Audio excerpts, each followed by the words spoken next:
大家好，我是美食台编辑思雨。在一次云南拍摄中，我和香格里拉藏民学了一道薄荷炸排骨，千万别被油炸劝退，这样做真的一点都不腻。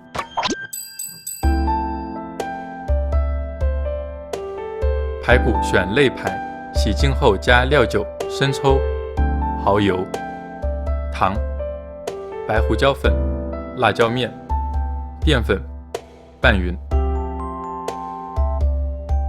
放入冰箱冷藏，腌制过夜。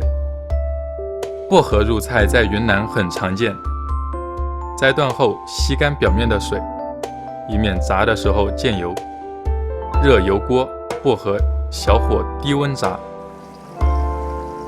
炸到变软就行。然后放入蒜粒，炸到金黄后捞出，转大火将油温升到70%热，放入肋排炸4分钟左右，表面焦黄，捞出滤油。待油温升到80%热，把薄荷、蒜粒、排骨一起复炸，薄荷炸脆即可出锅。拌匀后装盘，撒白芝麻，